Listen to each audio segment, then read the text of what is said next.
Joining us from South Dakota State head coach Aaron Johnston, student athletes Paige Meyer and Callie Tyson. We'll open up with a statement from Coach. Yeah, congratulations to Connecticut. I thought they played really well. Certainly they're playing at a high level. And at times we were able to hang in there, and other times we weren't. I thought their defensive pressure just got us out of rhythm and out of sync, and they were able to score quite a bit in transition and quite a bit off our turnovers. But there were times in there where I was really pleased how we played, and I think our players would feel the same way. So definitely been a great season for us. 30 wins is remarkable. Quite a few teams out there would love to trade places, a chance to play in the second round of the NCAA Tournament, get a big first-round win, compete against one of the nation's very best teams here tonight. Everything about it is something that I know I'm really proud of. I mentioned it the other day. There's no place I'd rather be today, and I still feel that way now. I wish it was a different outcome, but still to be able to compete on this stage with a great group of young women is exactly where I think we all want to be. So I'm proud of them. We say goodbye to 4 incredible seniors, just people that have meant a lot to our program over the years. Really happy for them and the experience they had as Jackrabbits, and they're definitely going to be missed here as we go forward. We'll take questions for the student athletes first. We'll go to Brad in the back row.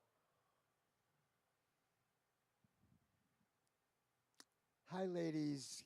Can you speak to just the whole experience of playing here in the tournament in such an iconic building, under the bright lights, what you two are going to take away from it? Yeah, obviously really special to be playing in the tournament and to be playing here. I think, we all grew up as little girls watching UConn play, so it definitely is special to get to play here, but I think I'm just going to take away the experience of getting to play with the people I love. The big win we had the other day was super fun, and obviously today didn't go the way we wanted, but just another game getting to play with my best friends definitely meant a lot, and just the whole experience was really memorable. Yeah, like Callie said, just getting the opportunity to play here. Basketball's big here, so I think just having that opportunity to play here with, like Callie said, the girls we love. So, yeah, it's a really great experience.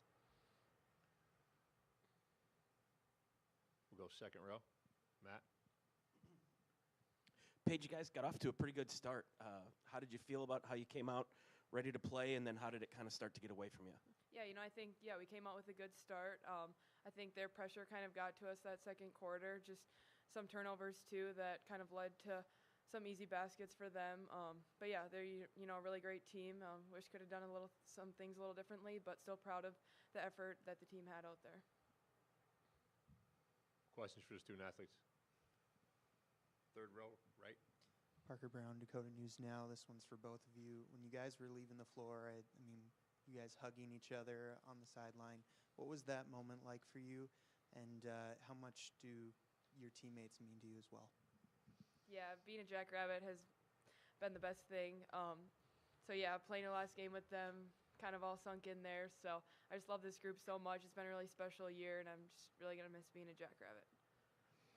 Yeah, same, obviously. The last 6 years have been really amazing, and I think I'm just going to miss the people. Like I said before, they're all my best friends, and it just has been such a great experience getting to play with them. And, I wish we had practice tomorrow. I wish we could keep going, but it's just been a really great year and a really great career in general. So, yeah, I'm going to miss them. Any other questions? We'll go to Andrew, second row in the aisle.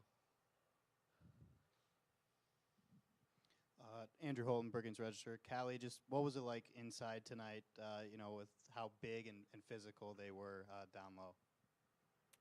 Yeah, for sure. They're really strong inside. Obviously, they have great guards as well. But, yeah, they're super physical, super strong. They don't let you get anything easy, so I think that was shown out there. But I think we battled for most of the night, but wish we could have made a few more plays, obviously. Any other questions for the student athletes? Paige, Callie, thanks for your time. Thank you.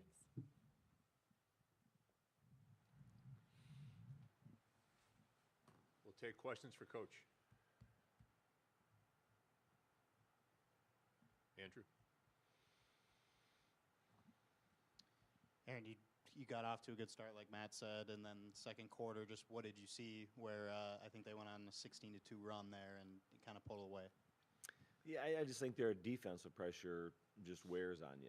And early in the game, I thought we were fresh. We were in good place. Their pressure starts to wear on you. So not only physically you get worn down, but a couple of mistakes, and all of a sudden you just lose a little bit of your mental edge, and then it can turn into a run, which they did a good job of. We made some shots, I thought.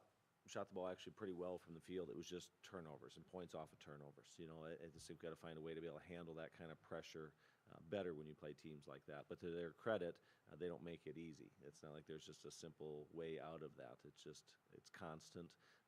They interchange who's pressuring the ball, so they're staying a little more fresh. And we put a lot on Paige to try and handle some of that. And she did a great job. But we've got to find a way to help our players be a little bit better in those situations too, because it's hard to play against that kind of pressure in that kind of environment. And then when things don't go your way, to be able to hang in there, be ready to make the next play. At times we did a good job with that. Other times we need to be a little bit better. Front row left. Obviously, it's hard to play against Paige Buckers on a normal night, but she had a really good night tonight. Seemed like she really didn't miss many shots. Just from your perspective, kind of what were you seeing from her, and what can you even do really when she's playing like that? Yeah, she was special, and she's certainly, I always hate to compare and rank, and one of the very best players in the country, and certainly will be a great professional. Yeah, I think we knew that. I don't know that we were surprised by it, but when someone that good gets to that level, it's really hard to slow them down. I thought our effort was good. She made a lot of tough pull-up jumpers, made some shots behind screens, just did things that are really hard to stop. They're kind of outside of a defensive plan, I thought. But her talent is exceptional, and it really shined, I thought, here tonight. Take your question from Brad in the back row. Yes. Hi, Coach. The success that your team has had, and also other mid-major conference teams like Richmond last night, and there are just so many great players on these mid-majors. How important is it that these teams get noticed and get recognized?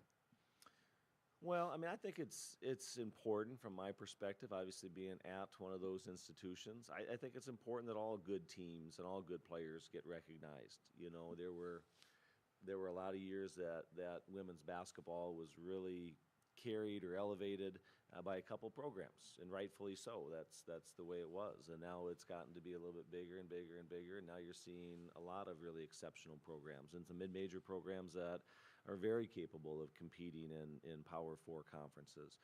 That doesn't mean that I sit here today and say, we're capable of beating 1s and 2 seeds consistent. But there's a big difference between being in one of those conferences and being good and having to compete against the very best. And I think there are plenty of mid-major teams out there that could do that every single year. I'd like to think that we're one of them. You mentioned Richmond. There's several others out there this year too. And it's hard. There's just watching I didn't see all the games, but watched some of them today. There were just some lopsided scores today in the tournament. There were. And I think people are going to look at that and think, well, are they just ready? Are they capable? Some of the teams I watched today, we played at some point. I'm not going to mention it, but we've played at those places. It's just different today. Like, we'd go to those places and play in front of 3,000 people, okay? Now, Virginia Tech had their place sold out a couple years ago. So it's just different now. Women's basketball is supported in a very, very different way. And you give teams that are the top 16 teams and they get rolling at home, they're going to beat people. Now, I'm not here to say we shouldn't do it at host sites. Host sites are fine. I don't have a problem with that. I'm just saying it's harder now than it was before. And that's because the quality of teams across the board has gotten better, mid-majors included in that, I would say. So I think we should all feel good about where women's basketball is at and the trajectory that it's on. I think those are really positive things. We'll go to Matt in the second row. Aaron, is there a takeaway from this, just in that, you've played South Carolina, you've played Duke, now you've played UConn. You've obviously struggled with some of those teams, but at the same time, you're still trying to get better, right? Like, you're not putting a ceiling on what you guys are trying to accomplish. So is there a takeaway from games like this? Yeah, I think so. I'll tell you, what I talked about with the team. One, I think in my mind as a coach, you're always trying to find ways to get better. we want to win these games. And I can sit here and say that, and that's a true statement. That is the goal. We've got to find a way to continue to play better if we want to advance. I don't have any problem saying that. And at the same point, I mentioned to our players afterwards, and they've talked about, I've heard them say that a few times, as they were young girls, they, grew up watching Connecticut and what that meant. I reminded them that there are young girls back home that watch them that want to be Jackrabbits. And so the takeaway is, we're going to figure out some basketball stuff and try and keep moving forward in our plan, but not to forget the impact that our women have on our communities and our state and our young people back home. And I think that's an incredibly powerful statement to kind of be on this stage with a team that's certainly at a different level right now, both nationally and how they play and the impact they have, but to remind our players that they can have that same impact locally. And they can be that light for somebody else. And that's a really powerful message, and one that I hope stays with them as they move on. We'll go to Carl in the front row. Carl Adamek, Crust Media. Aaron, can you give an outside perspective of what Connecticut does in the fact that this is 31 consecutive Sweet 16s, and you know how hard it is to get there? For them to do it, people here, I think, take it for granted. How about from the outside? What when you see that, what do you feel? Yeah, I'm sure it didn't feel like the crowd took it for granted tonight. It seemed like they were pretty engaged and ready for a game. But to your point, there gets to be a certain expectation where this is just going to happen. Like, if we get, everybody in the gym and everything goes, we're just going to keep winning. And the reality is it's not the case. I don't feel like that's ever the case for our team at our level when we win, that it just happens. And I'm sure it's not the case here at Connecticut for that team. They play hard. I don't know that people realize, and I think our team plays hard. I really do. But they have some of the best talent in the country, and they play hard. Like, they just don't take breaks. And I don't know if people, I hope they wouldn't take that for granted, because that's probably one of the things that I appreciate from the outside about watching them and playing against them more than anything else. The talent is the talent, and you have to deal with that. But I've seen a lot of players and played against a lot of teams where talent will take some breaks from time to time, and it lets you catch your breath, lets you hang in there. Watching them and playing against them, there's just not a lot of breaks taken out there. I'm just really impressed with how hard they play, and that's a big reason why they sustain that success year in and year out. And they're good this year, really good this year. And we've played against some other really good teams, and UConn is really good. I have to be the best 2 seed in the history of women's basketball. And that's not to say they should be a 1, because I think there's some other really good teams out there.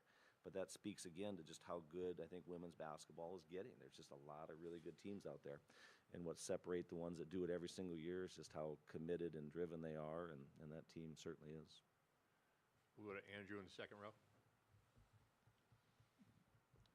We've talked a lot about Paige this season, rightfully so, but just her career, just the impact that she's had on the program. Just can you kind of talk about that?